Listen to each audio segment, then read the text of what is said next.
I've never really felt the need to go and party, and certainly going to Jeffrey's was not about partying. Absolutely. Oh, in 2010, that certainly wasn't a party to celebrate his release in December. A former palace Maid steps out from behind the polished smiles and public pageantry with a portrait of Prince Andrew that no official PR could conceal, offering an account that lifts the silk curtain on petty cruelties, private habits, and a sense of entitlement shaped over decades. She recalls that in 2010, there certainly was no party marking his return in December. And today we piece together testimony, suggesting that power and privilege often reveal themselves in small, telling moments, private humiliations, whispered orders, and favors traded for silence. Prince Andrew, who has formally denied all allegations against him and requested a trial by jury in a New York court, becomes the center of a larger question. What happens when those who serve finally speak, and the crown's polished image begins to crack? Among the voices is Paul, a longtime valet who lived in quarters adjoining the prince's rooms, spending years packing his clothes, arranging his belongings, and responding to his every request.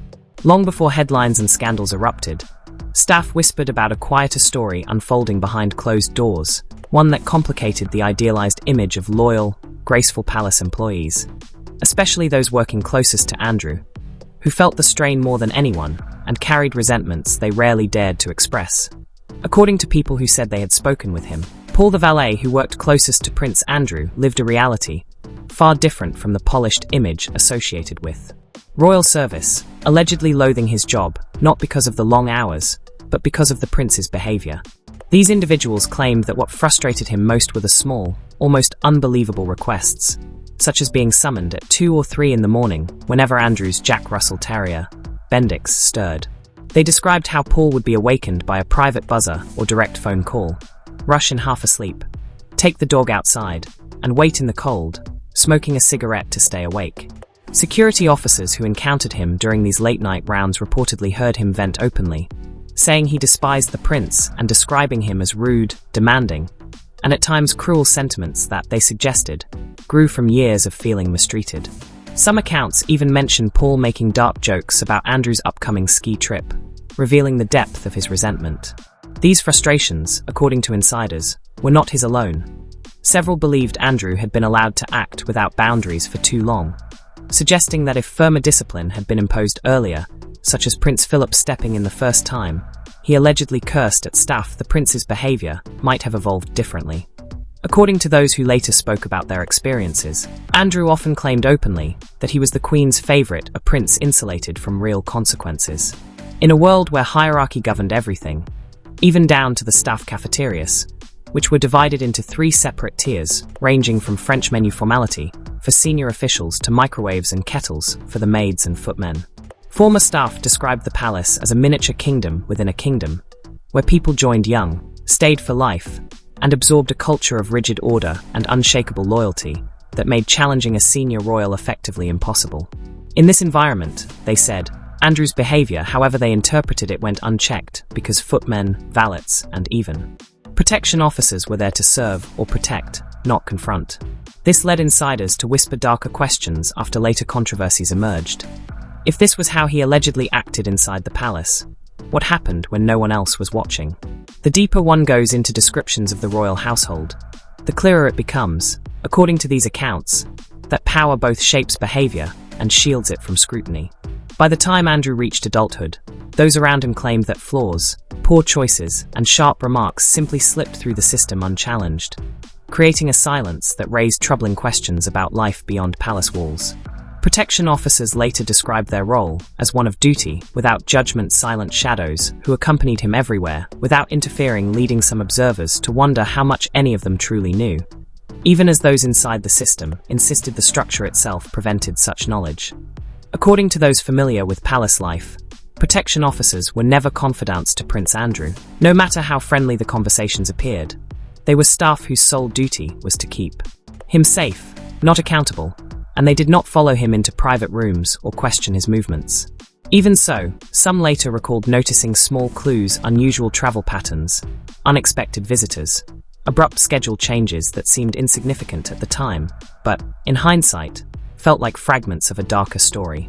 Within the palace, staff loyalty allegedly functioned like a shield, protecting reputations as much as behaviors. Maids who saw something unsettling would remain silent. Footmen who overheard troubling conversations kept quiet out of fear of losing the only life they knew, and senior officials, often ex-military, prioritized unquestioning loyalty over scrutiny. Above them all stood Andrew, protected by rank, heritage, and a mother who cared deeply for him. Yet even in this disciplined environment, cracks appeared. People described him as childish, entitled, and resistant to responsibility, pointing to stories such as the well-known teddy bear incident, in which he was said to demand that dozens of stuffed animals be arranged in a precise daily order. To some, these anecdotes painted a picture of a man who had never fully outgrown emotional adolescence, and when someone with that mindset is given vast freedom, the results, they suggested, can be troubling. Inside the palace, a question was whispered often: who could possibly stop him? Discipline was soft, criticism discouraged, and meaningful consequences nearly non-existent, leaving long-serving staff unsure where authority ended and indulgence began. According to former staff, even the most seasoned employees said openly that Prince Andrew was the only royal who consistently caused problems, his behavior standing out sharply even among his siblings, and leaving many baffled at how he continually escaped consequences. This culture of silence, they claimed, eventually seeped beyond palace walls, especially as Andrew formed relationships far outside England, turning whispered concerns into public scandal and stripping away the protective loyalty that had once shielded him from everything, including himself. One of the most striking accounts came from Charlotte Briggs, who had once believed serving the royal family would be the honor of a lifetime, imagining a world defined by respect, kindness, and character. Instead, she said that the reality she faced at just 21 was far from the polished dream she expected. Behind Buckingham Palace's immaculate facade, she described a prince who was rude, explosive, and startlingly entitled. Charlotte later spoke publicly, delivering an unfiltered account infused with years of frustration, calling Andrew horrible and nasty, claiming he had made her cry more times than she could count, and insisting she no longer cared what he thought. Her earliest memories of working for him, she said, painted a picture of a man who believed the world existed to serve him, issuing orders for tasks he could easily perform himself, and erupting over the smallest imperfections, such as a barely visible gap she once left between his curtains. She described how he stormed from his office, shouted down the corridor, and berated her with language she felt was far beneath a prince, leaving staff frozen and reminding everyone that even perfection could be dangerous in his presence. What unsettled her most, however, were the peculiar rituals he insisted upon, enforced with near-military precision. His widely reported collection of stuffed animals, dozens of teddy bears, along with a hippo and a black panther, had to be arranged in a precise configuration, dictated by laminated instructions, and Charlotte said she even underwent training on how to place them correctly. His bedroom, she recalled, demanded the same meticulous order, with pillows centered to the millimeter and pajamas perfectly aligned. The stuffed animals were positioned during the day, removed at night, then restored at sunrise, leaving staff whispering among themselves about what kind of adult required such rituals to function. For Charlotte, it was not whimsical, but exhausting. Every day felt like walking on glass, and one mistake could trigger another outburst. Other servants, she claimed, confirmed a similar pattern, Andrew issuing sharp orders as a way to exert authority and maintain control, creating an atmosphere where staff felt perpetually on edge. According to accounts from former staff, Prince Andrew exhibited a pattern of dominance that demanded deference without offering courtesy, belittling those around him to remind them of their position. Unlike his siblings, he carried no direct responsibilities or burden of the throne, yet reportedly acted like a king presiding over frightened subjects.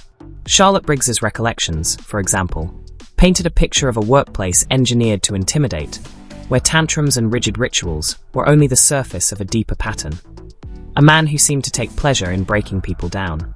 Observers who knew him as a child described a young Andrew who felt different from his siblings, not mischievous or curious, but strangely unkind.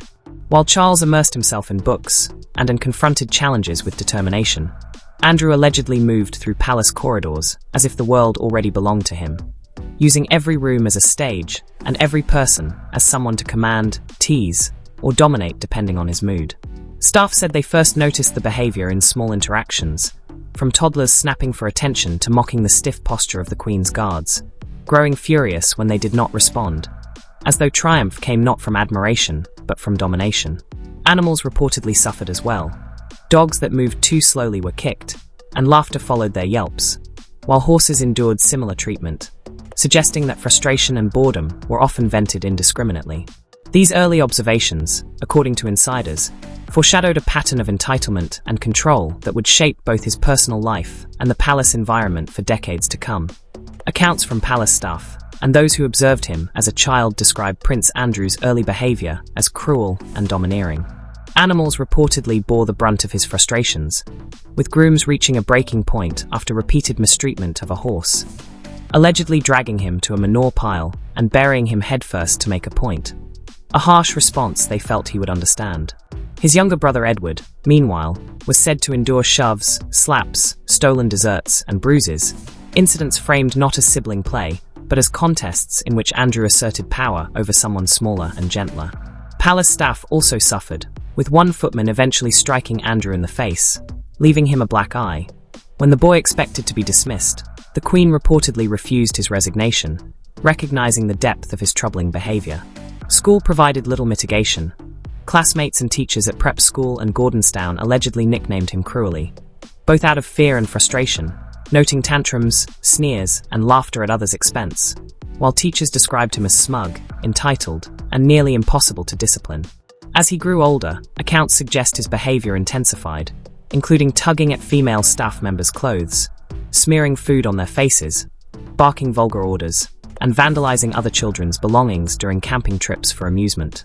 Those who worked closest to him reportedly summed up his demeanor as that of a tiny tyrant, throwing objects, cursing, and commanding others as if the world existed solely to serve him. These early patterns, according to insiders, raise a larger question. When compared to other working royals and the men who served beside him, what truly set Andrew apart? And why did his conduct stand out so starkly within a household defined by hierarchy and loyalty? Former palace staff have repeatedly highlighted stark contrasts between Prince Andrew and his siblings, portraying him as uniquely difficult to work for due to a combination of entitlement and immaturity. Whereas other royals were remembered for earning respect and loyalty through fairness, decency, and simple courtesy, Andrew's behavior reportedly created tension and frustration at every turn. Prince Charles, for example, was described as consistently courteous, patient, and respectful towards staff, taking time to acknowledge their efforts, chat in hallways or on the lawns, and offer words of appreciation. Even when demanding long hours or meticulous work, his tone remained professional rather than demeaning, leaving staff feeling valued rather than belittled. Similarly, Prince Edward earned a reputation as approachable and considerate, with staff noting that he rarely requested unnecessary tasks or acted whimsically. Unlike Andrew, whose valet was allegedly summoned in the middle of the night for unusual errands such as walking a dog, those working with Edward reportedly experienced a more predictable and respectful routine, reflecting a fundamental difference in leadership style and interpersonal conduct within the royal household. Former palace staff noted that working with other royals generally offered a predictable, fair workload, highlighting key distinctions in leadership and personal character within the household. Princess Anne, for instance, earned admiration for her strong work ethic and professionalism, running her household with precision while treating employees as partners rather than objects of whim or amusement. Staff described her as competent yet personable, inspiring loyalty through fairness rather than fear, and allowing employees to feel pride in their work even amidst demanding routines. By contrast, Prince Andrew reportedly left staff exhausted, frustrated, and sometimes humiliated. Former maids and valets described his whimsical or childish demands, such as the infamous teddy bear arrangements or being summoned at 2 a.m. for trivial tasks, as sources of constant stress, with one maid calling him the only negative experience of her royal career. Accounts suggest that Andrew's behavior stemmed from entitlement reinforced by lifelong privilege, a sense of being the Queen's favorite, and a lack of boundaries in his upbringing. These contrasts indicate that the palace system itself was not inherently oppressive. Many royals treated staff with respect despite the rigid hierarchy, while Andrew's personal attitude created a uniquely difficult environment. Beyond domestic staff, more serious allegations eventually emerged, including claims of sexual misconduct and abuse, most prominently from Virginia Giuffre, formerly Jaw, who publicly accused Andrew of sexual abuse while she was underage, alleging coercion into encounters with the prince, including at the homes of notorious associates. These allegations led to civil lawsuits and intense public scrutiny, with Andrew denying all claims, but they underscore a recurring theme. Power combined with protection can foster impunity. The connection between these grave claims and palace staff experiences lies in the same dynamic. Employees were often expected to silently endure Andrew's cruel or childish behavior, aware that questioning a senior royal could threaten their positions or livelihoods, reflecting a broader pattern in which privilege and unchecked authority shielded misconduct from accountability. Inside the royal household, loyalty functioned as more than a virtue. It was an unspoken law that shaped every interaction and decision, binding staff to a world where obedience and fear were inseparable from daily life. Valets, maids, and protection officers were trained to serve without challenge, and the threat of reprisal kept many silent, reinforcing a system that shielded Prince Andrew from accountability, both within the palace and beyond. Minor grievances, such as arranging his teddy bears with exact precision, being roused in the middle of the night for trivial tasks, or enduring ridicule for perceived mistakes, may seem trivial alone, but staff said these acts reflected a broader pattern. A personality accustomed to acting without consequence, where whims and desires overrode the comfort, safety, and dignity of those around him. Former employees described a workplace in which challenging a royal, reporting misconduct, or even expressing frustration was unthinkable, as disobedience could result in embarrassment, dismissal, or worse. Many staff had spent decades building careers, housing, pensions, and social networks tied to the palace, making compliance the safest path. In this environment, the gilded walls did more than conceal privilege. They protected patterns of behavior that, when coupled with Andrew's entitlement, extended into high society and allowed more serious allegations to go unchecked. Observers noted that every tantrum, prank, or cruel gesture within the palace mirrored the same dynamics that reportedly facilitated misconduct outside its walls, highlighting how loyalty, fear, and institutional shielding cultivated a sense of impunity. Staff testimonies and public allegations together paint a picture of a man insulated by hierarchy, whose entitlement eclipsed empathy, and whose status often outweighed accountability, revealing how the culture of the royal household nurtured behavior that, left unchecked, became increasingly harmful. Institutional protection added another layer of restraint within the royal household. The palace's strict hierarchy, protocols, and loyal senior officials reportedly created a near-impenetrable shield around the family, with security officers, administrators, and experienced staff all participating in maintaining order and safeguarding the royals' image. Misconduct could persist in private because the system prioritized the family's reputation above all else, making the idea of speaking out feel almost feudal. This combination of loyalty, fear, and institutional shielding reportedly fostered long-term silence, allowing troubling behavior to go unnoticed or unchallenged for years while staff endured hardships quietly. Obedience became second nature, a survival strategy in a world where questioning authority could jeopardize both personal and professional stability. Employees witnessed cruelty, entitlement, and misconduct up close, yet their voices were largely confined to whispers behind closed doors, leaving them trapped between duty and conscience. In this controlled environment, each act of loyalty reinforced a cycle in which power remained unchecked and privilege dominated, illustrating how the royal household structure both insulated its members and allowed patterns of troubling behavior, like those attributed to Prince Andrew, to persist for decades.